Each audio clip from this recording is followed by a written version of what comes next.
भारत माता की, भारत माता की।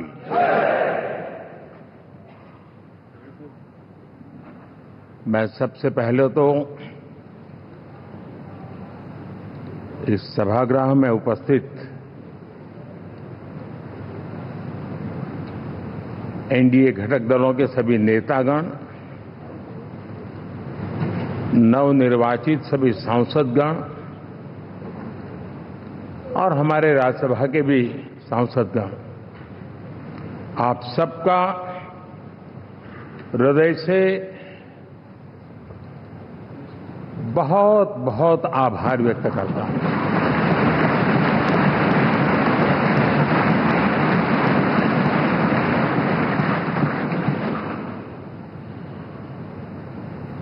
मेरे लिए खुशी की बात है कि इतने बड़े समूह को आज मुझे यहां स्वागत करने का अवसर मिला है।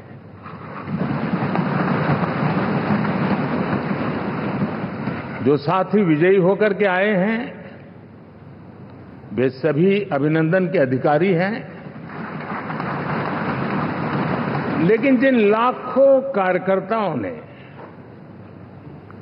दिन रात परिश्रम किया है, न उन्होंने दिन देखा न रात देखी, और इतनी भयंकर गर्मी में हर दल के कार्यकर्ता ने जो पुरुषार्थ किया है, परिश्रम किया है, मैं आज संविधान सदन के इस सेंट्रल हॉल से सर झुका करके उनको प्रणाम करता हूं।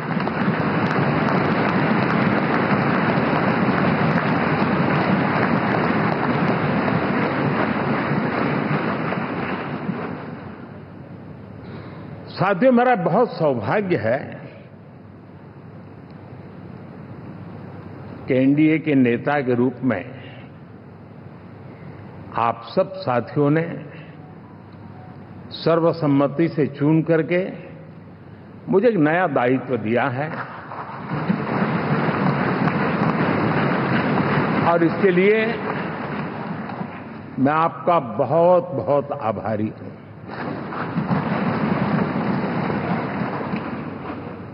व्यक्तिगत जीवन में एक मैं जवाबदारी का एहसास करता हूं। जब 2019 में इस सदन में मैं बोल रहा था, आप सबने मुझे नेता के रूप में चुना था, और तब मैंने एक बात पर बल दिया था, विश्वास। आज जब आप मुझे फिर से एक बार ये दायित्व देते हैं, इसका मतलब है कि हम दोनों के बीच, हम आपस में विश्वास का सेतु इतना मजबूत है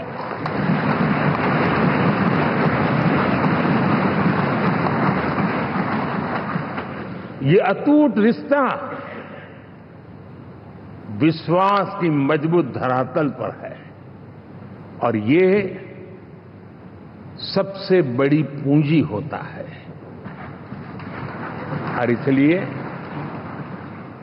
ये पल मेरे लिए भावुक करने वाले भी हैं, और आप सबके प्रति जितना धन्यवाद करूं उतना कम है।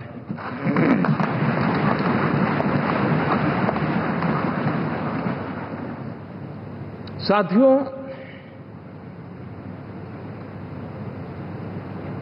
बहुत कम लोग इन बातों की चर्चा करते हैं, शायद उनको सूट नहीं करता होगा, लेकिन हिंदुस्तान के इतने महान लोकतंत्र की ताकत देखिए कि एनडीए आज देश में 22 राज्यों में लोगों ने उनको सरकार बनाकर के सेवा करने का मौका दिया।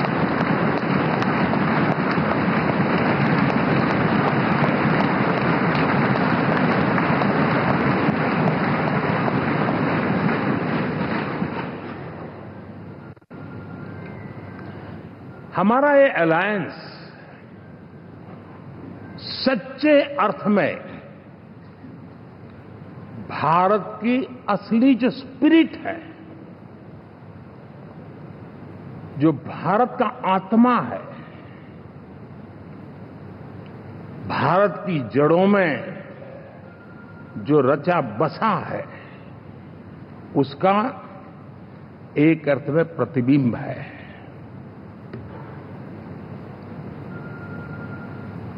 और मैं इसलिए कह रहा हूं कि थोड़ी नजर करें, हमारे देश में 10 ऐसे राज्य जहां हमारे आदिवासी बंधुओं की संख्या प्रभावी रूप से है, निर्णायक रूप से है, जहां इस आबादी आदिवासियों की ज्यादा है, ऐसे 10 राज्यों में से 7 राज्यों में एनडीए सेवा कर रहा है।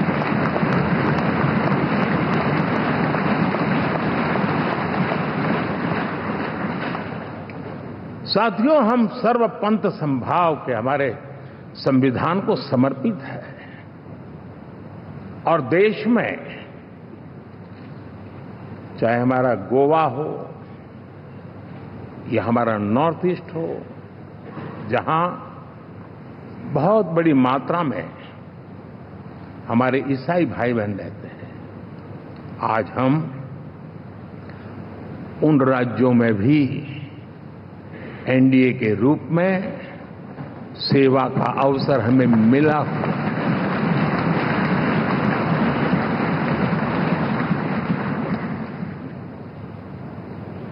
साथियों, प्री पोल अलायंस हिंदुस्तान के राजनीतिक इतिहास में और हिंदुस्तान की राजनीति में गठबंधन के इतिहास में प्री पोल अलायंस इतना सफल कभी भी नहीं हुआ है जितना कि एनडीए हुआ।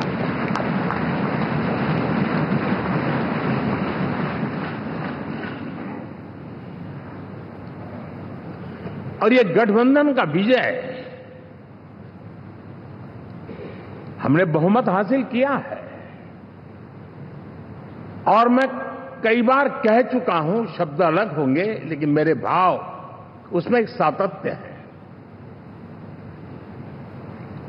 सरकार चलाने के लिए बहुमत आवश्यक है, लोकतंत्र का वही एक सिद्धांत है, लेकिन देश चलाने के लिए सर्वमत बहुत जरूरी होता है।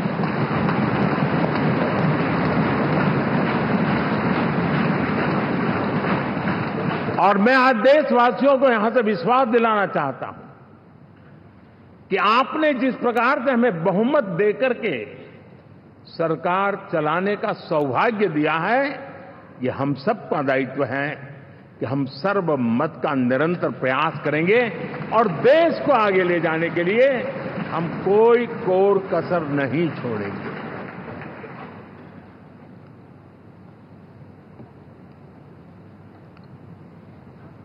साथियों, एनडीए को करीब करीब 3 दशक हो चुके हैं।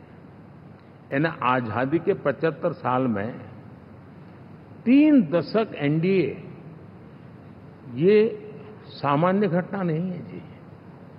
विविधता से भरे हुए अपनी लोकतांत्रिक और सामाजिक रचना के बीच में ये 3 दशक की यात्रा एक बहुत बड़ी मजबूती का संदेश देती है। और मैं आज बड़े गर्व के साथ कहता हूं कि किसी एक समय वो था कि संगठन के कार्यकर्ता के रूप में इस अलायंस का हिस्सा था, व्यवस्थाओं से जुड़ा रहता था और आज सदन में बैठ करके आपके साथ काम करते करते मेरा भी नाता इससे 30 साल का रहा है और मैं कह सकता हूं, हकीकतों के तथ्यों के आधार पर कह सकता हूं, ये सबसे सफल अलायंस है।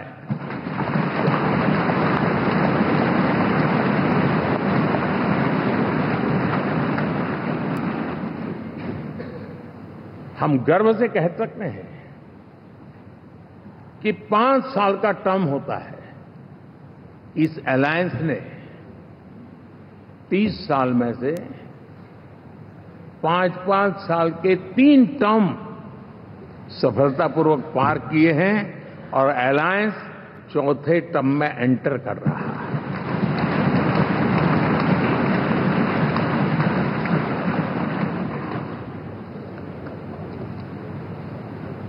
साथियों, इस बात को जो राजनीति के विशेषज्ञ हैं, अगर मुक्त मन से, मुक्त मन शब्द बहुत महत्व का है, वे सोचेंगे तो पाएंगे कि एनडीए ये सत्ता प्राप्त करने का या सरकार चलाने का कुछ दलों का जमावड़ा नहीं है। ये राष्ट्र प्रथम की मूल भावना से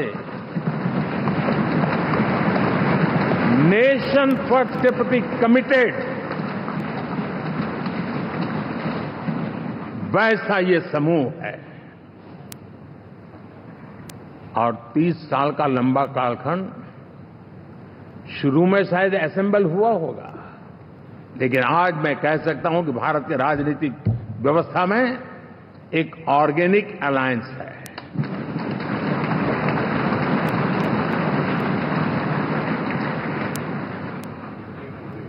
और ये मूल्य श्रद्धेय अटल बिहारी वाजपेयी,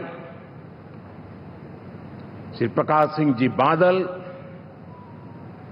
श्री बाला साहब ठाकरे, श्री जॉर्ज फर्नांडिस, श्री शरद यादव, अनगिनत नाम मैं कह सकता हूं।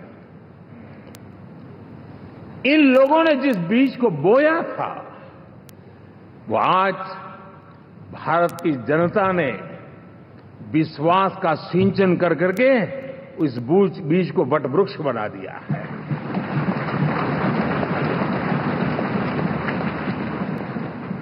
और हम सबके पास ऐसे महान नेताओं की विरासत है और हमें इसका गर्व है।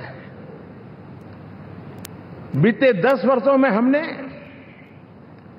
एनडीए की उसी विरासत, उसी मूल्यों को लेकर के निरंतर आगे बढ़ने का और देश को आगे बढ़ाने का प्रयास किया। जब मन से राजनीति के विश्लेषक अगर विश्लेषण करेंगे तो देखेंगे कि एनडीए का जो लोग दिखते हैं ना, उसमें एक कॉमन चीज नजर आती है और वो है गुड गवर्नेंस। इन सबने अपने अपने समय में, अपने अपने कार्यकाल में जब जब जहां सेवा करने का मौका मिला है, गुड इस देश को दिया है। और इस प्रकार से एनडीए एक प्रकार से, एनडीए कहते ही गुड गवर्नेंस ये अपने आप पर्यायवाची बन जाता है। साथियों, हम लोगों के सभी के कार्यकाल में, चाहे मैं गुजरात में रहा हूं या बाबू हमारे आंध्र में रहे हो या नीतीश जी ने के लिए भरपूर सेवा की हो, हम सबके अंदर केंद्र बिंदु में गरीब का कल्याण केंद्रस्थ रहा है।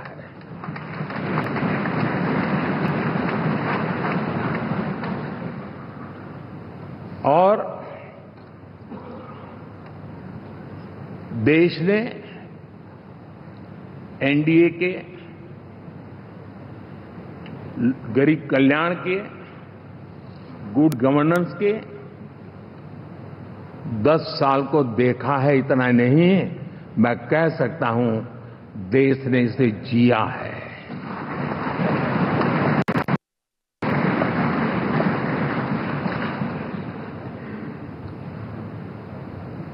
जनता जनार्दन ने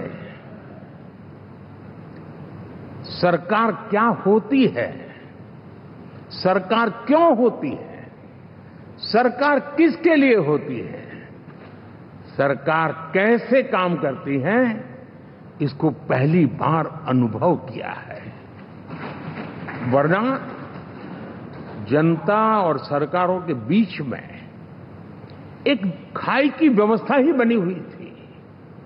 हमने उसको पाट दिया है। हमने सबका प्रयास का मंत्र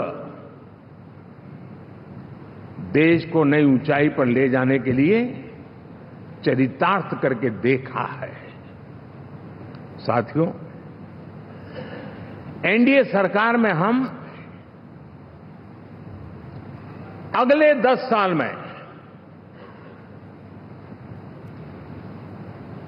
मैं बहुत जिम्मेवारी के साथ कह रहा हूं, अगले 10 साल में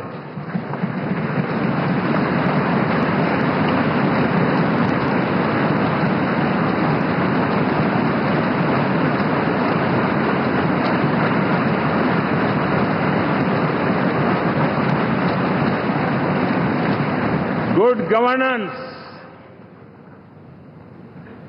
विकास, नागरिकों के जीवन में क्वालिटी ऑफ लाइफ, और मेरा व्यक्तिगत रूप से एक बहुत बड़ा ड्रीम है, मैं लोकतंत्र की समृद्धि को जब सोचता हूं तो मैं चाहता हूं कि सामान्य मानवीय के जीवन में से, और खास करके मध्यम वर्ग, उच्च मध्यम वर्ग, उनके जीवन में से सरकार की दखल जितनी कम हो उतनी लोकतंत्र की मजबूती है।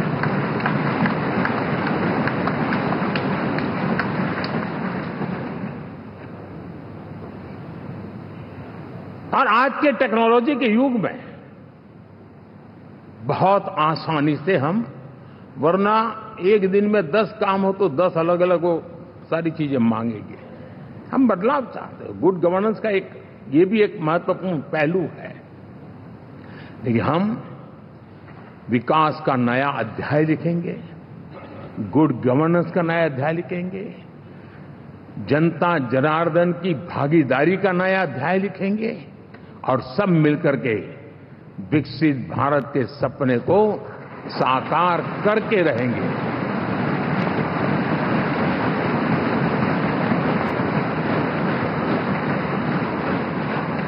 साथियों, एनडीए में, और मैं अगर विस्तार से कहूं तो सदन में किसी भी दल का कोई भी जनप्रतिनिधि होगा, मेरे लिए सब बराबर है।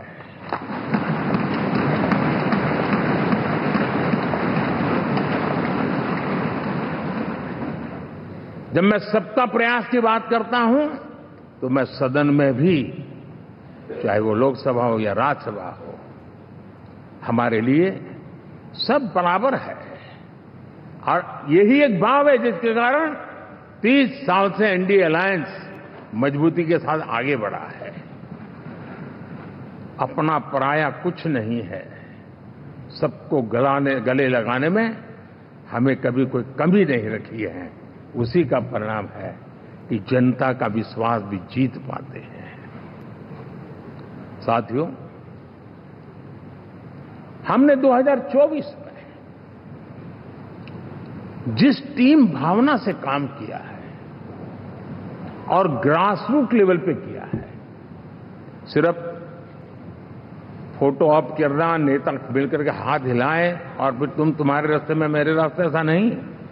ग्रास रूट लेवल तक सबने मिल करके ये जो काम किया है, और उसी ने हमें ऑर्गेनिक अलायंस का सामर्थ्य दिया है।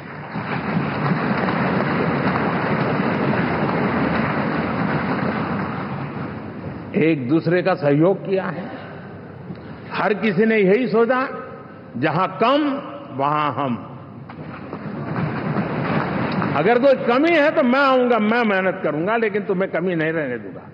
जहां कम वहां हम, ये हर कार्यकर्ता ने जी करके दिखाया है और तभी तो जीत आती है। साथियों, कभी कभी मैं कह सकता हूं कि हमारा 10 साल का अनुभव है,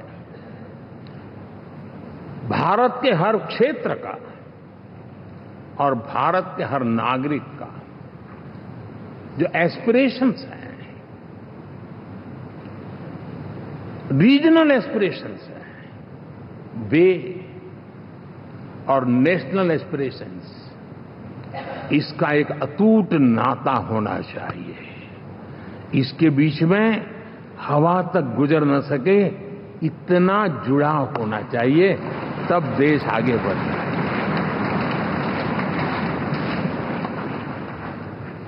साथियों, इस चुनाव में मैं कुछ उल्लेख जरूर करना चाहूंगा जो मेरी नजरिए से मैंने देखा है। दक्षिण भारत में एनडीए ने एक नई राजनीति की नींव मजबूत की है।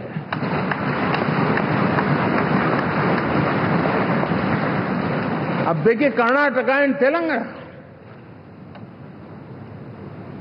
अभी अभी तो इनकी सरकारें बनी थी, लेकिन पल भर में ही लोगों का विश्वास टूट गया, भ्रम से लोग बाहर आ गए और एनडीए को गले लगा दिया। कर्नाटक और तेलंगाना में दोनों जगह।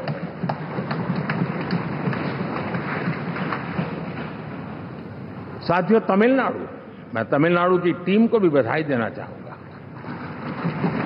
और वहां हमारा एनडीए समूह बहुत बड़ा भी है और कईयों को पता था कि हम एक साथ एक सीट नहीं लड़ा पाएंगे, लेकिन इस लड़ाई में हम साथ रहेंगे। और मैंने बहुत से एनडीए के साथी तमिलनाडु में ऐसे हैं कि जिनका कोई उम्मीदवार नहीं था, लेकिन इस झंडे को ऊंचा रखने के लिए वो जी जान से जुटे थे।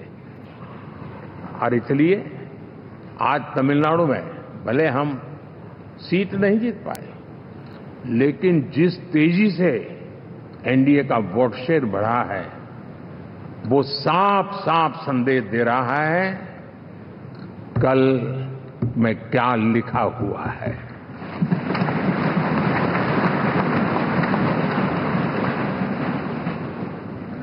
साथियों, पुडुचेरी हो, केरला, हमारे सैकड़ों कार्यकर्ताओं के बलिदान हुए हैं।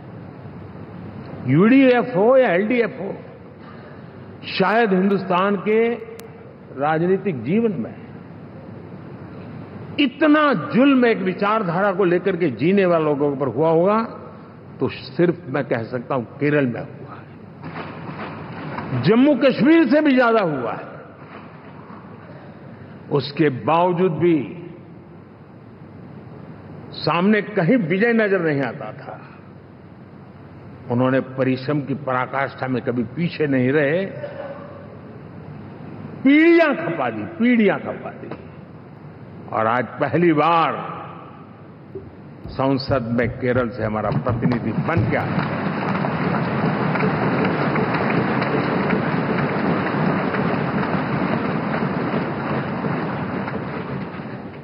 साथियों, अरुणाचल में हमने लगातार हमारी सरकार बनती रही है और भारी समर्थन से बनती है। सिक्किम में भी हमारे एनडीए की सरकार करीब करीब क्लीन स्वीप के साथ, अरुणाचल क्लीन स्वीप। आंध्र, मैं अबू बाबू को पूछ रहा था, बोले हिस्टोरिकली ये सबसे हाईएस्ट विक्ट्री है।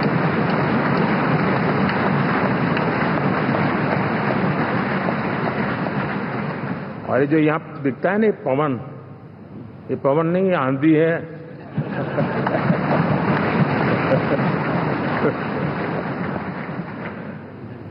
आंध्र ने इतना बड़ा हमारे प्रति जनमत दिया है।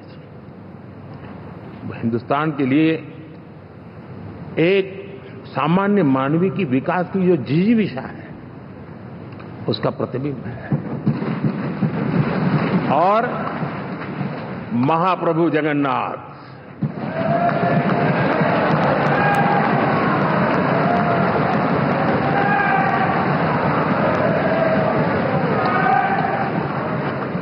और मैंने अनुभव किया हमेशा।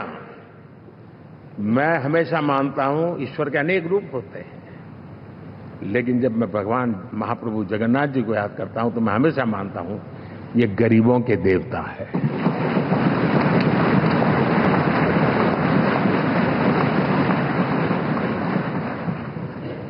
और वहां जो क्रांति रूप परिणाम आया है, मैं इसे एक रिवॉल्यूशन देख रहा हूं। और मैं इसके साथ कह सकता हूं कि विकसित भारत का हमारा जो सपना है, आने वाले 25 वर्ष, पहले मैंने 10 साल कहा था, यहां मैं 25 साल कह रहा हूं, आने वाले 25 साल महाप्रभु जगन्नाथ जी की कृपा से उड़ीसा देश की विकास यात्रा के ग्रोथ इंजन पैकी एक होगा।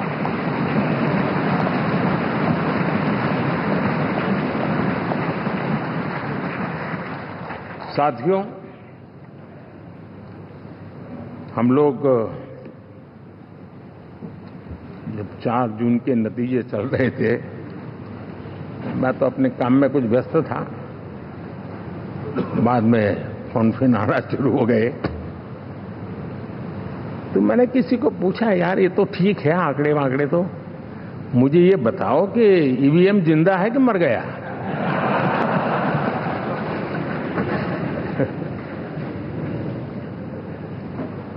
क्योंकि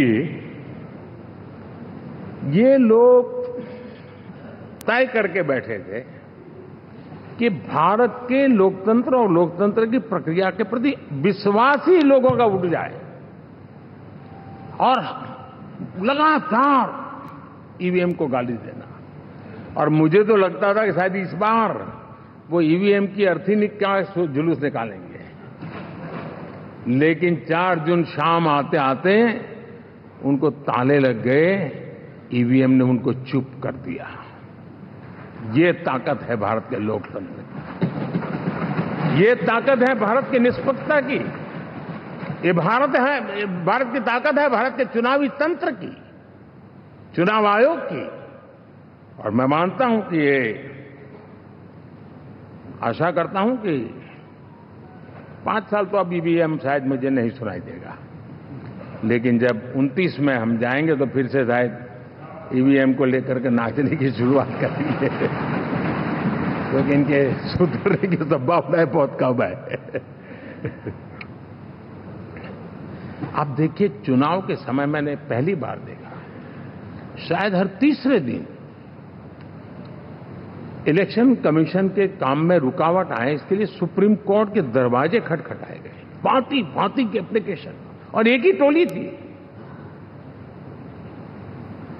और लोकतंत्र के प्रति जिनका भरोभार अविश्वास है, ऐसे लोग सुप्रीम कोर्ट का उपयोग करते हुए कैसे रुकावट डाले, इसका निरंतर प्रयास करते रहे। और चुनाव आयोग की ताकत का एक बड़ा हिस्सा अदालतों में, इस पीक अवर्स में, चुनाव के पीक अवर्स में, यानी कितनी निराशा लेकर के ये लोग मैदान में आए थे कि उन्होंने पूरा हमला उसी इंस्टीट्यूट पे लगा दो, ताकि चुनाव के कोई भी परिणाम आए हम दुनिया के सामने भारत को भी बदनाम कर लें। ये षड्यंत्र का हिस्सा था दोस्तों, और कभी भी देश उनको माफ नहीं करेगा। साथियों, इंडी गठबंधन वाले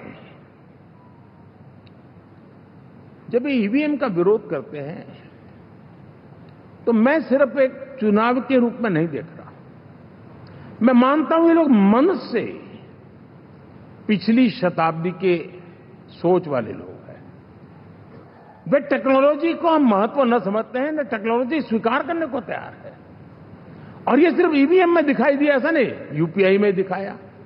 जब हमने कहा कि हिंदुस्तान के लोग डिजिटल ट्रांजैक्शन करेंगे, फिनटेक की दुनिया में आज हिंदुस्तान का नाम हो गया, मानने को तैयार नहीं। आधार आज देश की एक पहचान बना है। मैं तो देख रहा हूं कि मुझे कई देश कहते हैं कि हमें आधार की पद्धति से आगे बढ़ना है, आप कैसे मदद कर सकते हैं। उस आधार को रोकने के लिए सुप्रीम कोर्ट में बार बार जाकर के परेशानियां पैदा की। यानी मूलतः ये प्रगति के विरोधी, आधुनिकता के विरोधी, टेक्नोलॉजी के विरोधी इंडी अलायंस हमने देखा है। साथियों, इस देश के लिए ये भी चिंता का विषय है कि विश्व में भारत के लोकतंत्र की ताकत को कम आंकने का प्रयास, और कितना एक्सट्रीम है।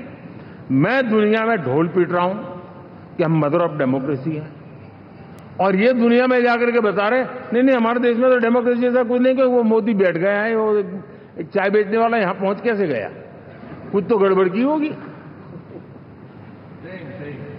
ये जो इनकी मनस्थिति है जी,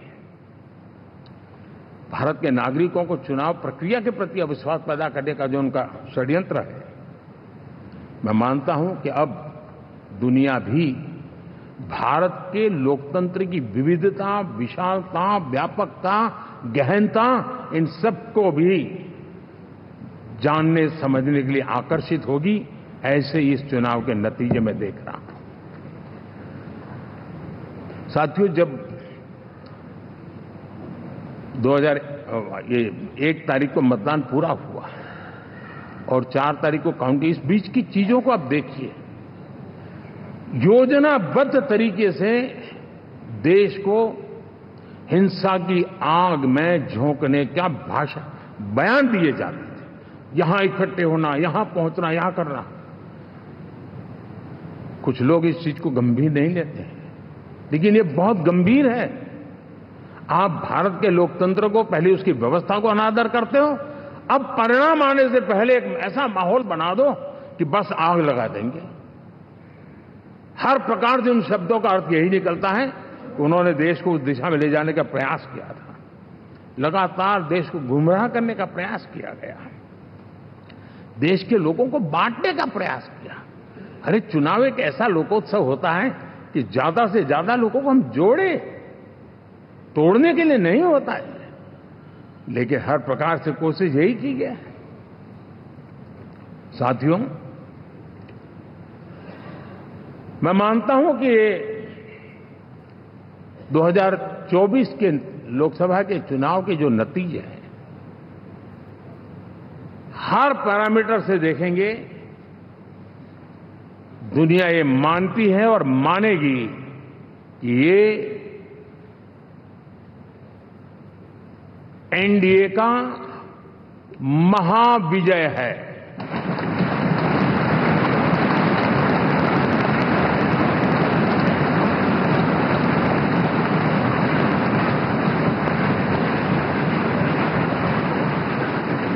और आपने देखा 2 दिन कैसा चला, जैसे हम तो हार चुके हैं, गए। सब चारों तरफ यही दिखता था, क्योंकि उनको अपने कार्यकर्ताओं का मोरल हाई करने के लिए ऐसे काल्पनिक परेड ये करने पड़ रहे हैं। और साथियों, गठबंधन के इतिहास में अगर आंकड़ों के हिसाब से देखें तो ये सबसे मजबूत गठबंधन की सरकार है।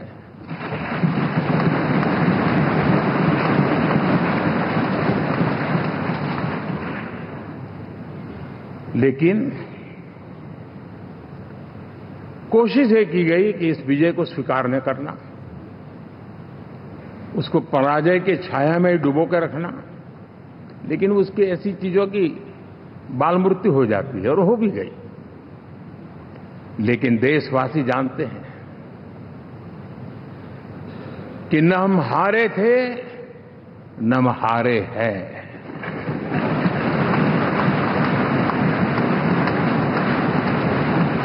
लेकिन 4 तारीख के बाद हमारा जो व्यवहार रहा है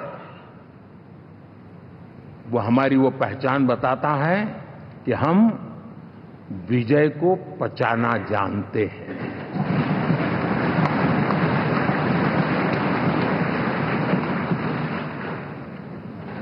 हमारे संस्कार ऐसे हैं कि विजय की गोद में उन्माद पैदा नहीं होता है और न ही पराजित लोगों के प्रति उपहास करने के हमारे संस्कार हैं। हम विजय को भी पचाते हैं और पराजित का भी उपहास करने की विकृति हम नहीं पालते। ये हमारे संस्कार हैं।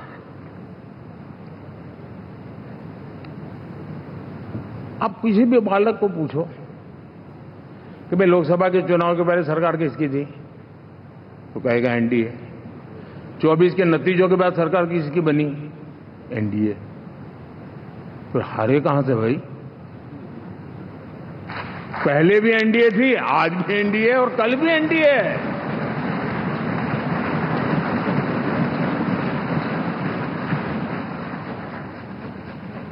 आप सोचिए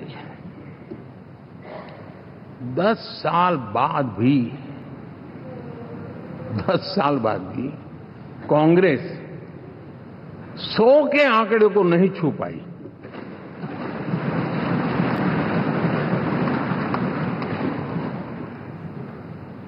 और अगर मैं 14, 19 और 24 3 चुनावों को जोड़ करके कहूं, कांग्रेस के 3 चुनाव जोड़ूं, तो इन 3 चुनावों में जितनी सीटें मिली है उससे ज्यादा हमें इस चुनाव में मिली है।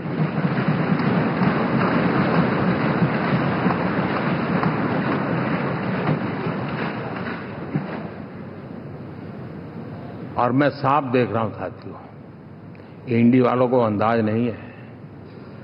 वे धीरे धीरे पहले तो डूब रहे थे, अब तेज गति से ये गर्त में जाने वाले हैं।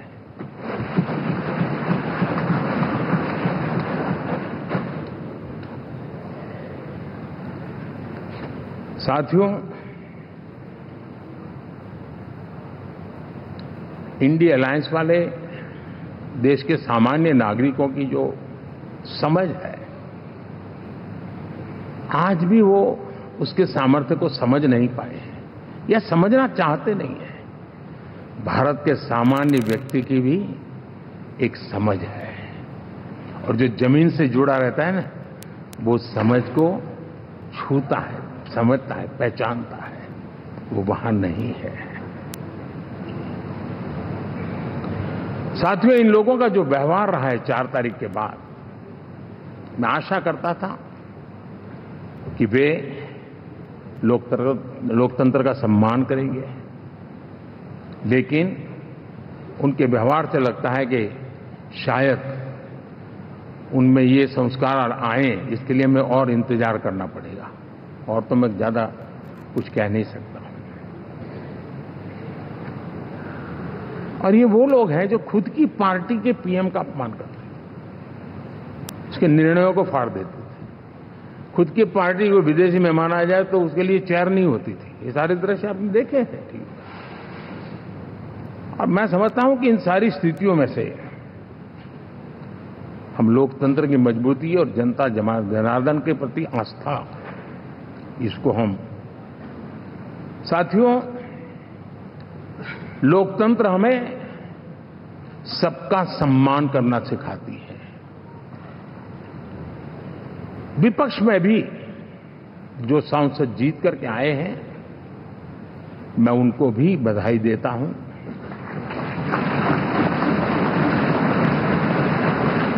और मैं पिछले 10 वर्ष में एक चीज मिस कर रहा था कि debate, participation, quality of debate मैं मिस कर रहा हूं। लेकिन मैं आशा करता हूं कि अब इस नया जो सदन बना है वो कमी मुझे खलेगी नहीं, शायद हमारे साथी भी राष्ट्रहित की नियत के साथ सदन में आएंगे और भले वो विपक्ष में बैठे होंगे, लेकिन राष्ट्र के विपक्ष में नहीं है, हमारे विपक्ष में है। राष्ट्र में तो हम सब एक ही दिशा में हैं।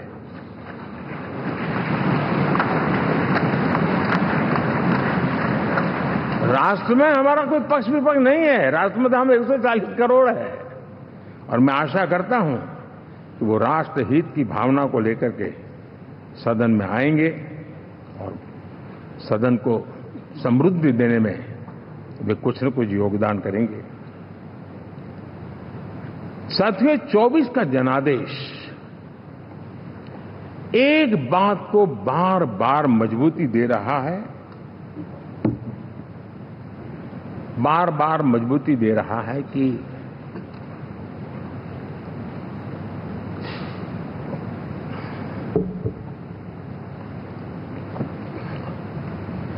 देश को आज के वातावरण में सिर्फ और सिर्फ एनडीए पर ही भरोसा है।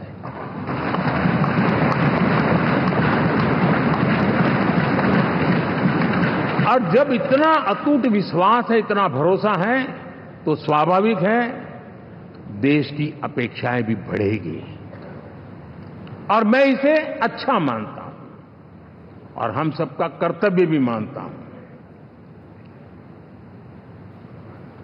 और इन अपेक्षाओं को पूर्ण करने के लिए, और मैंने पहले भी कहा था कि जो 10 वर्ष हमने काम किया है वो तो ट्रेलर है।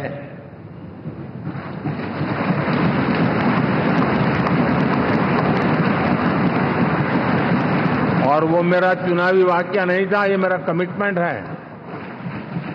हमें और तेजी से, और विस्तार से, और तेज गति से देश के आकांक्षाओं को पूर्ण करने में रत्ती भर भी विलंब नहीं करना है।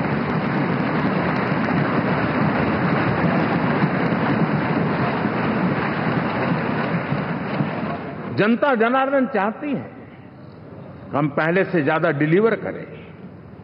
जनता चाहती है कि हम खुद ही हमारे पुराने रिकॉर्ड तोड़े। और मैं साथियों एक तरफ एनडीए रखूं, दूसरी तरफ भारत के लोगों के सपने और संकल्पों को रखूं, तो मैं कहूंगा NDA, new India, develop India, aspirational India.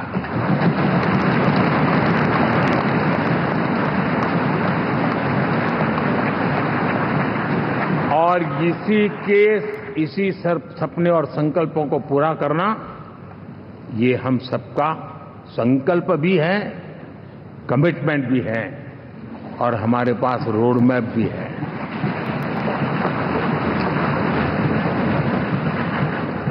साथियों, एनडीए ने हमेशा करप्शन फ्री, रिफॉर्म ओरिएंटेड, स्थिर सरकार देश को दी है। जब जब हमें अवसर मिला हम लोगों ने काम किया है।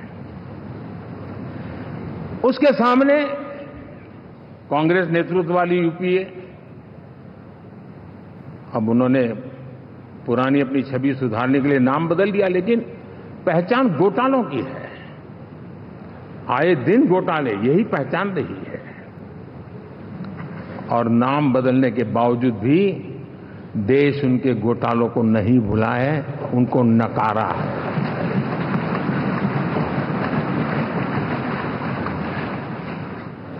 और मैं कह सकता हूं साथियों, इंडी अलायंस वालों ने एक व्यक्ति का अपोज करने के वन पॉइंट एजेंडा के कारण देश की जनता ने उनको ही ऑपोजिशन में बिठा दिया है।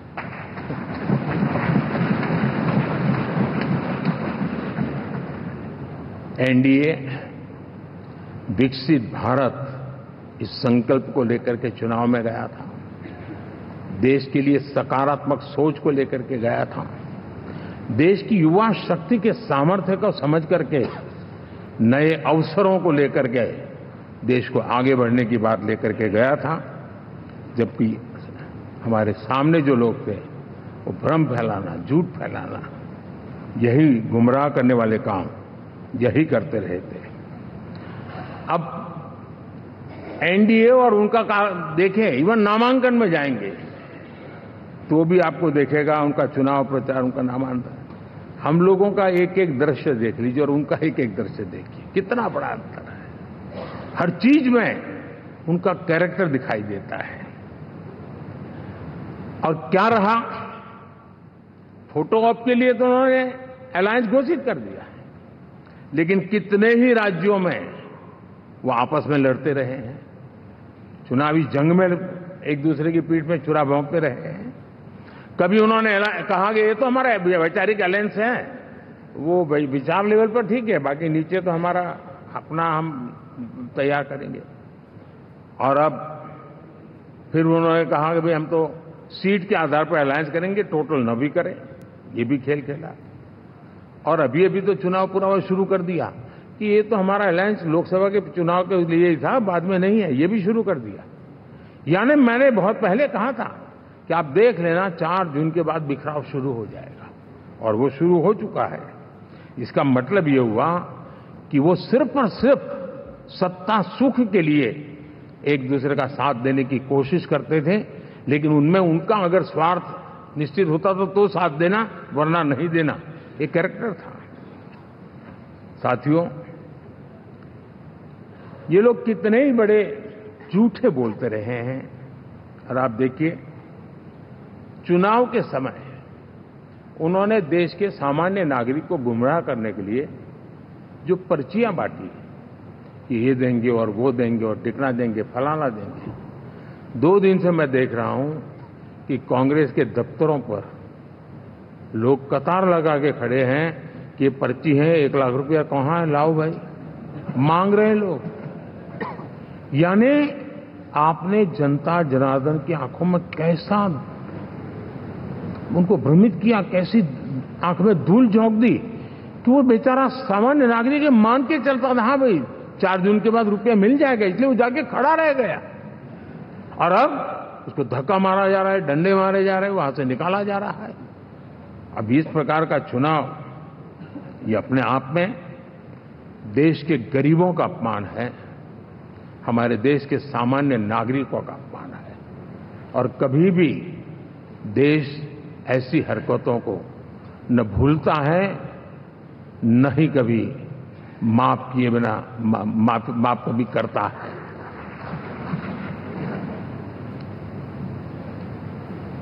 साथियों, हमारे लिए संतोष की बात है कि हम एक कमिटमेंट से काम कर रहे हैं। 10 साल में हमने 25 करोड़ गरीबों को गरीबी से बाहर निकाला है।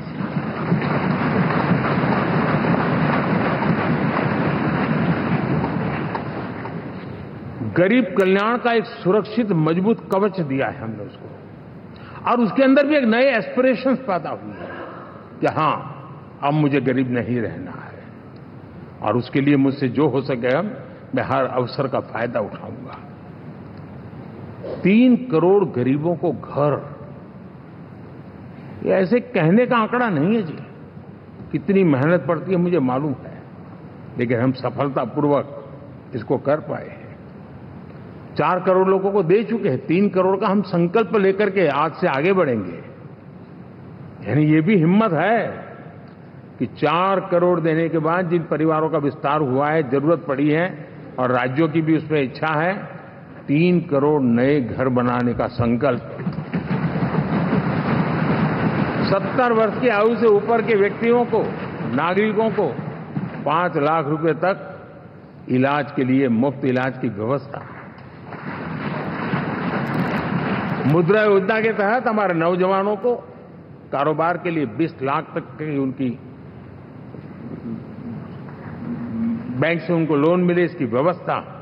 ये मैं समझता हूं कि वायदा हमारे तीसरे कार्यकाल की गारंटियां, सब मैं अभी बताता नहीं हूं, लेकिन इन गारंटियों के प्रति हम कमिटेड हैं और उसे पूर्ण करने के लिए हम कोई कमी नहीं रखेंगे।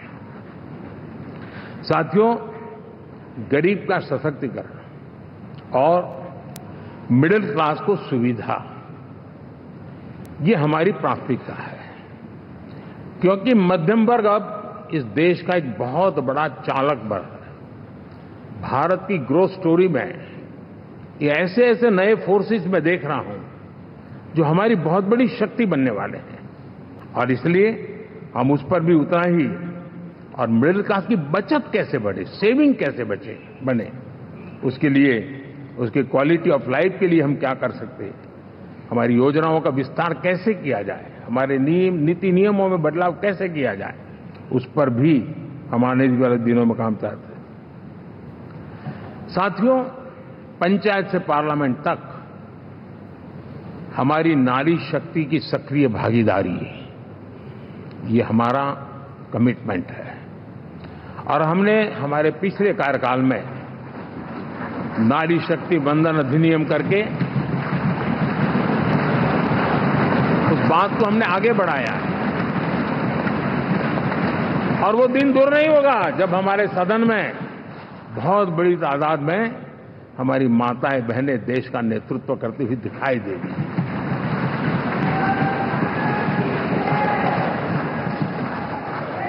इस पूरे चुनाव में हम सबसे ज्यादा महिला उम्मीदवारों को टिकट देने वाली पार्टी रहे हैं, ये हमारा कमिटमेंट है।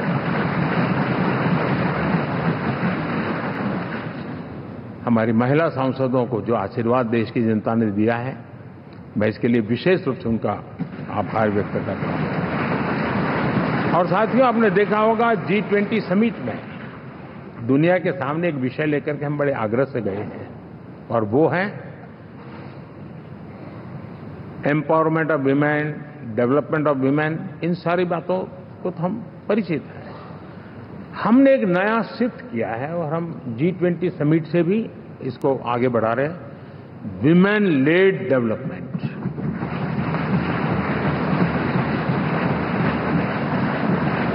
एक बार हमारा इस प्रकार का कमिटमेंट बनता है तो परिवर्तन बिल्कुल साफ नजर आता है। साथियों, एनडीए का ये कार्यकाल बड़े फैसलों का है, तेज विकास का है, और अब हम समय गंवाना नहीं चाहते कि हम 5 नंबर की इकोनॉमी से 3 नंबर की इकोनॉमी पर पहुंच रहे हैं।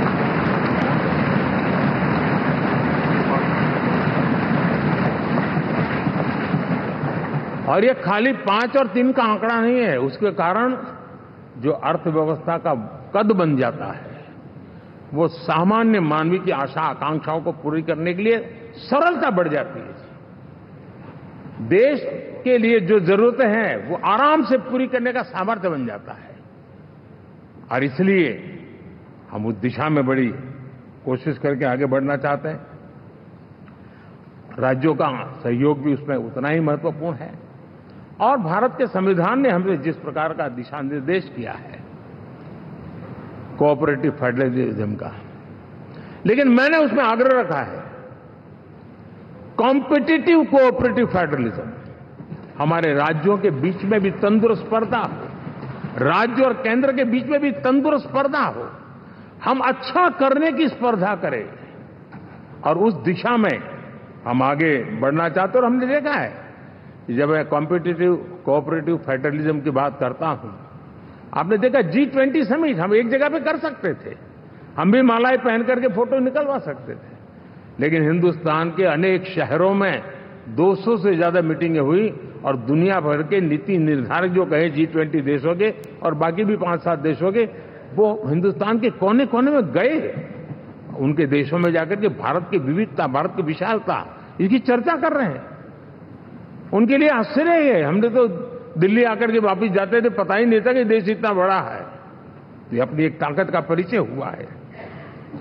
हमने कोविड में देखा, राज्यों के साथ, कोऑपरेशन के साथ हमने जिस प्रकार से लड़ाई लड़ी, और एक सूत्र में रह करके लड़े, दल किसी का भी हो सरकार में, लेकिन हमने इस काम को किया क्योंकि हमारा कोऑपरेटिव फेडरलिज्म के प्रति कमिटमेंट है। एस्पिरेशनल डिस्ट्रिक्ट एक ऐसा मॉडल है गवर्नेंस का जिसमें राज्य भी उतना ही सक्रियता से हमारे साथ जुड़े हुए हैं।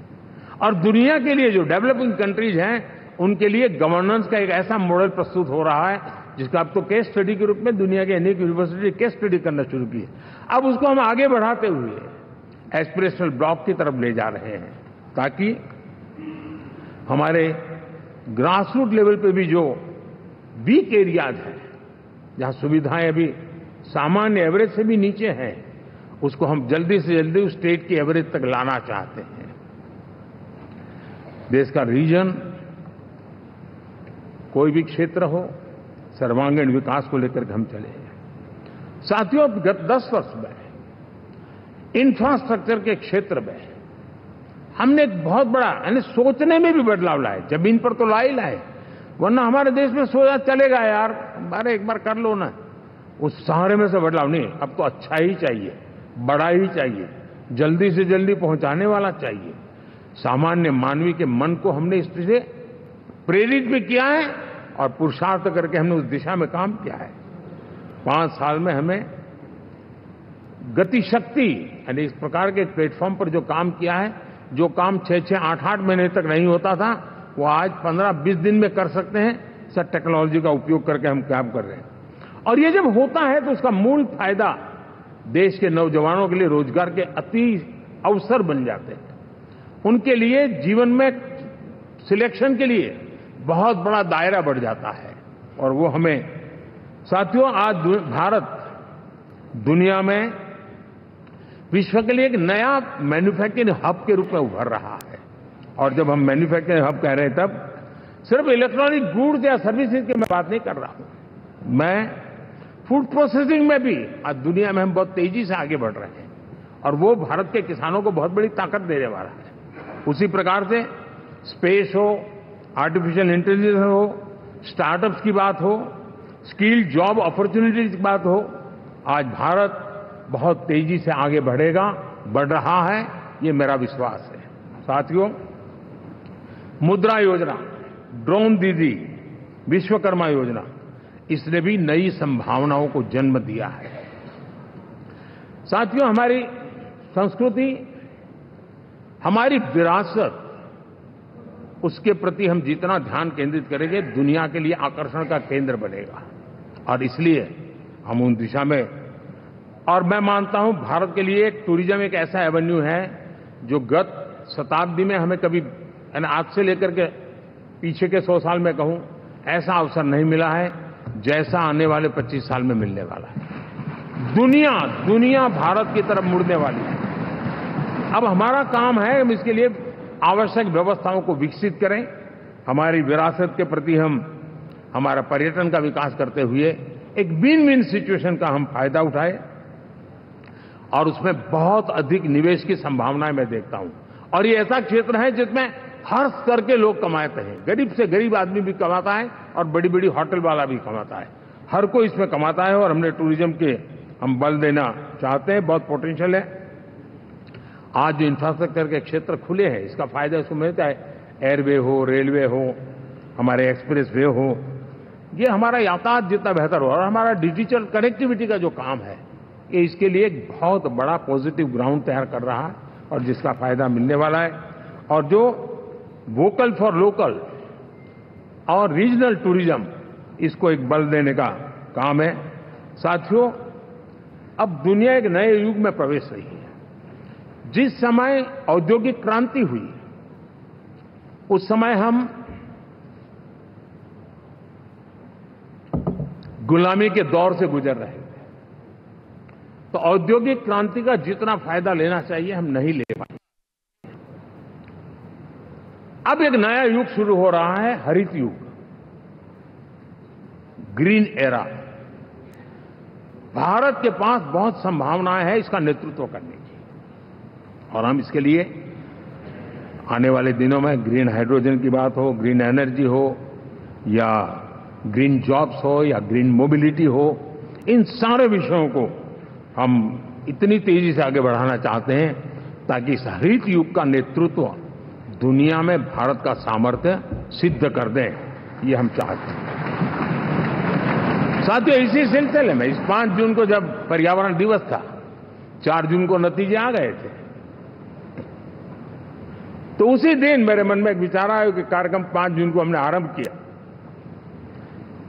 एक पेड़ मां के नाम। हर किसी को मां के प्रति श्रद्धा होती है, और मैं भी देशवासियों को कहूंगा कि आने वाले समय में कभी आपकी माताजी का जन्मदिन हो, क्या कोई और शुभ दिन हो, अपनी मां के नाम पर एक पेड़ लगाइए, और मां जीवित है तो साथ लेकर जाइए, उनकी फोटो आप सोशल मीडिया में अपलोड कीजिए, और मां नहीं है तो उनकी फोटो रख करके एक पेड़ लगाइए, और वो अपनी मां का भी सम्मान होगा और धरती मां की सेवा होगी। हम इन 2 माताओं की सेवा करें। साथियों, एनडीए, अब भारत आइसोलेशन में नहीं जी सकता। वैश्विक परिवेश में भारत की भूमिका दिनों दिन बहुत बढ़ती चली जा रही है। 2014 में जब एनडीए की सरकार बनी, पूरे विश्व में उसी एक पल से एक नया जिज्ञासा पैदा हुई, थोड़ी आशा के संकेत उनको नजर आने लगे, और फिर उस बदलाव बहुत बड़ा तेजी से आया। और पिछले 10 वर्ष में भारत ने जिन कामों को बढ़ लिया है, आज भारत की छवि विश्व बंधु की बन चुकी है। दोस्तों, विश्व हमें एक बंधु के रूप में स्वीकार कर रहा है, और जब दुनिया हमें विश्व बंधु के रूप में स्वीकारती है तो हमारी वैश्विक जिम्मेवारियों को भी हमने हमारे आने वाले रोड मैप में महत्व देना ही होगा। और भारत की सफल विदेश नीति ने अच्छे परिणाम भी दिए हैं। हमने हर संकट को उस प्रकार से हैंडल किया जिस प्रकार से मानवीय मूल्यों को हमने प्राथमिकता दी, उसका परिणाम है कि सामान्य मानवी के मन में ये विश्व बंधु वाला भाव बहुत मजबूत हुआ, और भारत का सेवा भाव का जो कैरेक्टर है उसको विश्व ने पहचाना है। चाहे यूक्रेन का संकट हो, चाहे अफगानिस्तान का संकट हो, हर हमारे लोगों को बचाना हो, हमने किसी भी में हमने कोई कमी नहीं रखी है। और साथियों, ये क्षमता के कारण भारत में निवेश की संभावनाएं बहुत बढ़ने वाली है। मैं राज्यों से भी कहूंगा कि आप प्रगतिशील नीतियां बनाकर रेडी रहिए। विश्व आज आपके आंगन पे दरवाजे पर दस्तक दे रहा है, और जो राज्य ज्यादा स्पष्ट नीतियों के साथ आएगा, जो राज्य उन कंपनियां विदेश जाने वाले लोगों को ठीक से हैंडल करेगा, उसको बेनिफिट मिलने ही वाला है। और भारत ने जो नीतियां बनाई है, भारत ने जो वातावरण बनाया है, उसका लाभ भारत के हर राज्य को मिलना चाहिए, और उस दिशा में हम तेजी से काम करना चाहते हैं। साथियों, हमने G20 समिट में देखा है, दुनिया का भारत के प्रति नजरिया बदला है। जो लोग इन चीजों को माइन्यूटली देखते होंगे उनको पता होगा कि G20 एक प्रकार से कई संकटों से गुजर रहा था।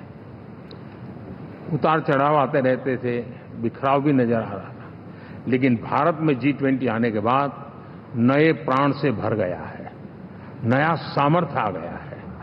और ये भारत की ताकत है कि उसने पूरे विश्व को जोड़ने में G20 के माध्यम से बहुत बड़ा काम किया है। और उसके इन दिनों भी जो परिणाम आए, इसके बाद मेरा काफी समय विदेश के सरकारों से फोन अभिनंदन स्वीकार करने में गया, और शायद मैं 14 में 19 में भी ऐसा अनुभव नहीं था जितना इस बार फ्लो है। दुनिया के करीब करीब, अब नाम ले, उसने भारत को शुभेच्छा व्यक्त की है या बात करने की कोशिश की है। यानी ये वैश्विक जो हमारा ताकत है उसका परिचय करवा रहा है, और उसके कारण मैं मानता हूं कि विश्व में हमारा सम्मान और साथ साथ भारत में निवेश, ये दोनों संभावनाएं बढ़ रही है। साथियों, हमारे संविधान का 75वां वर्ष है। हम चाहते हैं कि संविधान हमारी संवैधानिक संस्थाओं का संरक्षण भर इसके मात्र के लिए है, ऐसा नहीं, कोई अदालत में धाराओं का उपयोग करके काम करने के लिए नहीं है। ये एक हमारी भावना है, हमारा स्पिरिट है, और हमें इस 75 साल को ऐसे मनाना है ताकि हम संविधान के स्पिरिट को जन जन तक पहुंचाएं। हर जन को संविधान की जो भावना है, कर्तव्य की भावना है, अनेक बात ऐसे इस बात है, उन सब प्रति समर्पण उसका बढ़े, उस दिशा में हम काम करना चाहते हैं। साथियों, छत्रपति शिवाजी महाराज के राज्याभिषेक के 350 वर्ष के उत्सव में देश आज रंगा हुआ है, और हमारे लिए सबसे बड़ी प्रेरणा है, क्योंकि उसमें राष्ट्र प्रथम की भावना है। छत्रपति शिवाजी महाराज को याद करते ही राष्ट्र प्रथम की भावना हमें मजबूती देती है, और इसलिए हम देश में इसी एजेंडा को आगे रखते हुए, और जब इसी समय 350 साल का पर्व आया है, तो हमें अपनी पॉलिसी और परफॉर्मेंस और सामान्य मानवीय का जीवन बेहतर करना है, उसमें जरा भी विलंब नहीं करना है। साथियों, विकास की सारी तैयारियां, रोड मैप लेकर को हम चलेंगे ही, चल रहे हैं, लेकिन साथ साथ हम नए नए सांसद आए हैं, कुछ पुराने सांसद हैं, कुछ ज्यादा अनुभवी सांसद भी हैं। आप देखते हैं कि इन दिनों, पिछले 2 दिन से आप टीवी पे देखते होंगे, एक भी सच्चाई मुझे उसमें नजर नहीं आई। कोई ये कह रहा है, कोई वो कह रहा था, सब मैंने कहा भी जरा पूछो तो ये जानकारी लाते कहां से, गपगोले चला रहे, किसी के खाते में कुछ भी डाल करके चल रहा है। तो मतलब ये थोड़े दिन, क्योंकि 10 साल से ऐसे अवसर नहीं मिले हैं, तो शायद ये उबाल जरा ज्यादा रहेगा। लेकिन आप मान के चलिए जी, ऐसे लोग कोई पहुंचेंगे, बस साहब मेरा अच्छा संबंध है, मंत्री में आपका नंबर कर सकता हूं, आया, हमें भी पता नहीं होता यार, हो सकता है मिनिस्टर बनने का ही रास्ता होगा, तो हम भी गलती से उसका हाथ पकड़ लेते हैं, और वो पता नहीं वो किस खाई में डुबो देता है। कभी कभी तो शायद अब तो टेक्नोलॉजी ऐसी है कि हो सकता है मेरे सिग्नेचर से कोई लिस्ट बाहर निकल जाए कि ये मंत्री बन गए, हो सकता है कोई बुद्धिमान डिपार्टमेंट भी बांट दे। तो आजकल कई लोग सरकार बनाने में लगे हुए हैं, मंत्री पद बांट रहे हैं, पद बांट रहे हैं, व्यवस्था बांट रहे हैं।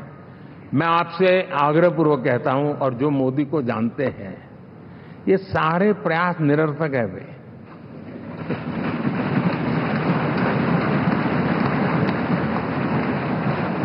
आप भी किसी का फोन आ जाए तो 10 बार वेरीफाई कीजिए कि जिसने फोन किया है वो सचमुच में अथॉरिटी है। अदरवाइज कोई भी कहे भाई आपका नाम हो गया है, सुबह परिवार को बुला लीजिए, शपथ समारोह में आना है, हो गया। तो ऐसी गपबाजी करने वाली एक बहुत बड़ी फौज रहती है। कुछ लोग आदतन करते रहते हैं, कुछ लोगों को मजाक आती है लेकर, और कुछ लोग बदइरादे से करते हैं। मेरा सभी सांसदों से आग्रह है कि हम इन सारे षड्यंत्रों का शिकार न बने।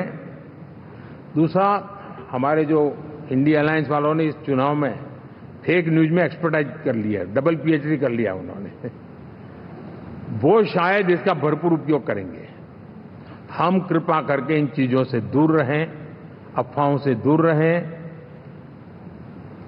ये जो टीम बैठी है वो अनुभवी टीम है, मुझे भी सही सलाह देने वाली टीम है, और इसलिए टीम मिलकर के बहुत सही निर्णय करने वाली है। कृपा करके ब्रेकिंग न्यूज के आधार पर देश चलेगा नहीं, ये मान के चलिए।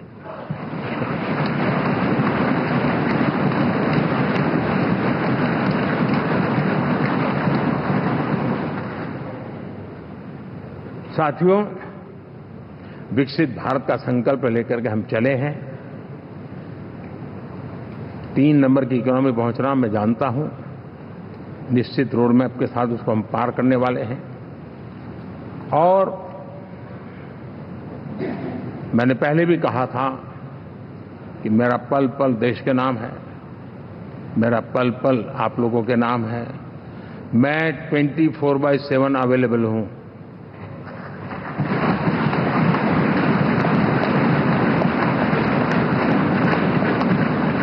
हमें मिलकर के देश को आगे बढ़ाना है।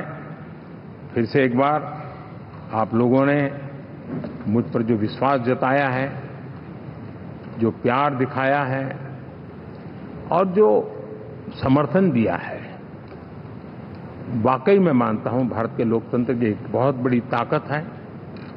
मैं जितना आपका आभार व्यक्त करूं उतना कम, और मैं विश्वास दिलाता हूं कि मैं आपकी आशा अपेक्षाओं को पूरी करने में, परिश्रम करने में कोई कमी नहीं रखूंगा।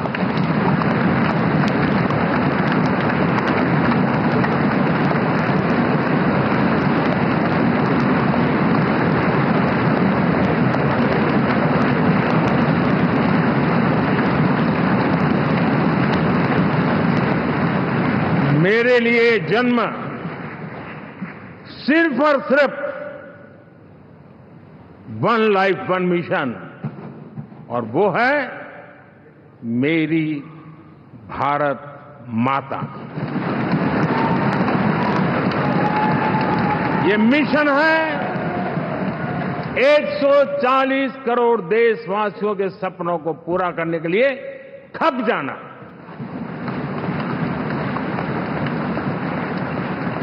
ये मिशन है 140 करोड़ देशवासियों को हजार साल की मुसीबतों से जो गुजरी हुई पीढ़ी दर पीढ़ी है, उसे मुक्ति दिला करके सम्मान के साथ विश्व में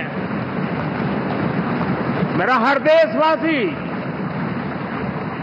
दुनिया उसे देखे तो उसका मन कर जाए, काश ये हिंदुस्तान का है, अरे नजर मिल जाए तो अच्छा होगा। ये मैं स्थिति पैदा करना चाहता हूं। उसका मन लालायित होना चाहिए, हिंदुस्तानी है, अरे यार जरा हाथ मिला लूं, कुछ एनर्जी मुझे भी आ जाए।